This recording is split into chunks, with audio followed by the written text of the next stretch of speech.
Hello guys, today I'm in my little workshop. I've got a bit of time to spare and decided to clean up this little Morse key, telegraph key, whatever you want to call it. These were made in their thousands during the war. I was given this one a long time ago. It's made by LMK Manufacturing Company Limited in 1939. Beautifully engineered. It's key WT 8 amp number 2. As I say, there was loads of them. It's just a straight key. It's a very nice action.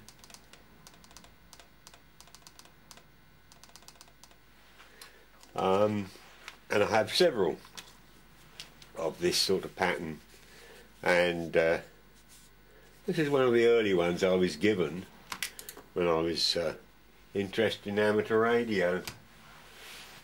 So I decided to give it a little clean up.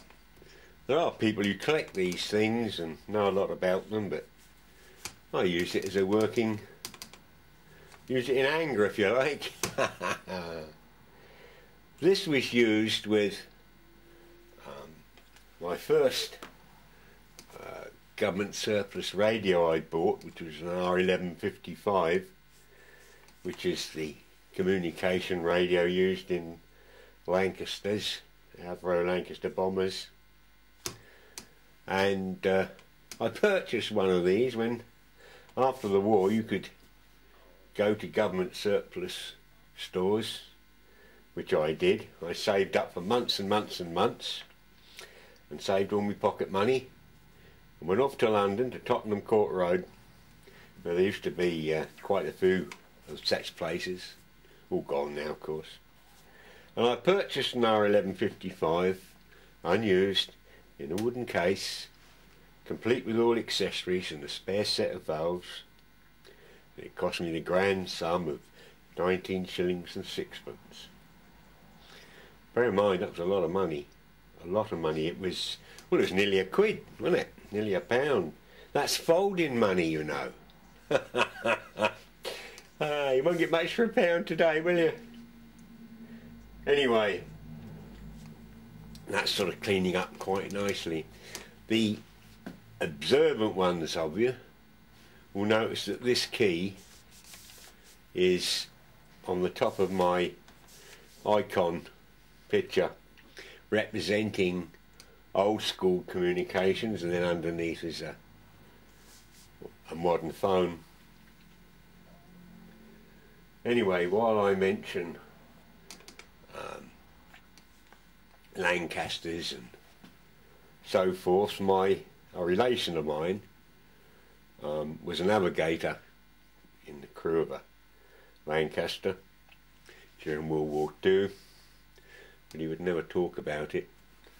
If you mentioned the subject, he'd walk out the room. But he was a superb guy, full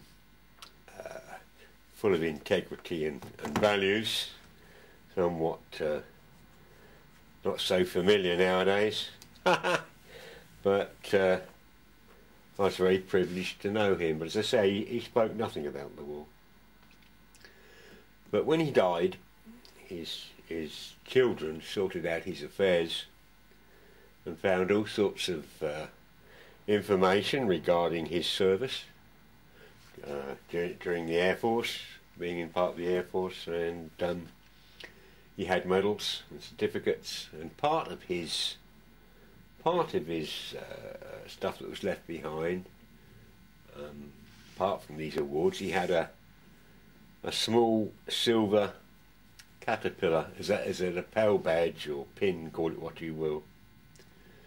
And looking into this, I find that mainly service personnel were issued with that little lapel, and he's got the certificate as well, for people whose lives had been saved by bailing out of disabled aircraft if they were on fire or what have you. If your life was saved by a parachute, the symbolism there of the little caterpillar was life hangs by a thread of silk, you know, as all parachutes were made of silk in that time. And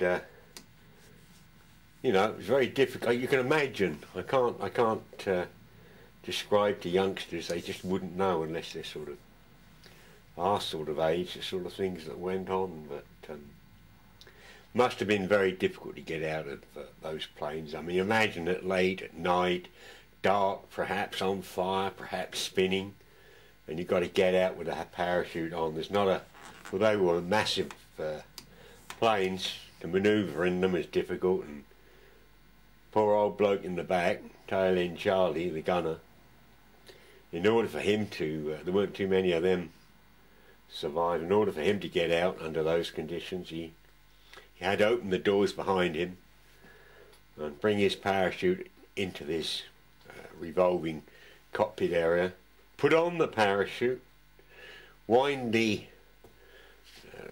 gun bubble round 180 degrees, open the door and fall out backwards. Well, by the time he'd done all that, he'd probably gone down with the plane, hadn't he? Anyway, I thought you might find that possibly an interesting subject to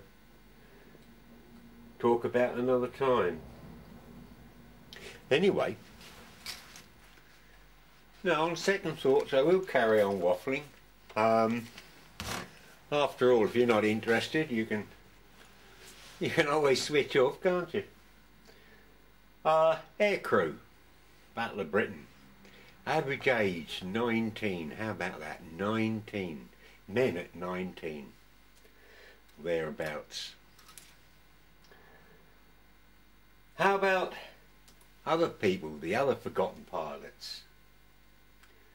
The Air Transport Auxiliary Service, about the same time, where perhaps people not fit for combat and active service, was a civilian organisation set up really to transport aircraft from factories to service squadrons and so forth. And a third of them people, made up of all sorts, was women. I say women, young girls. Average age 19, 20.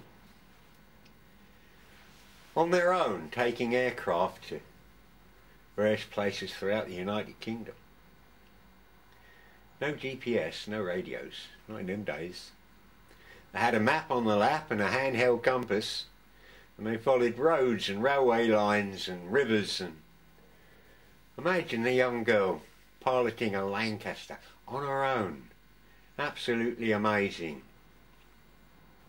But there were many sort of forgotten pilots during that period of time. How about Churchill's Forgotten Army? Or Secret Army, should I say. The Special Operation Executives was set up to sabotage and to assist resistance movements in occupied Europe. Again, their communication back to the UK is invariably Morse. Oh, there's tremendous stories that can be talked about that, how they were betrayed and so forth. But that really is getting into a long waffle, and perhaps I will leave that to another time. In my last video, I show our latest addition to our family. She's a lovely cat, she's settled in nicely, but by Jove, doesn't she shed some hairs?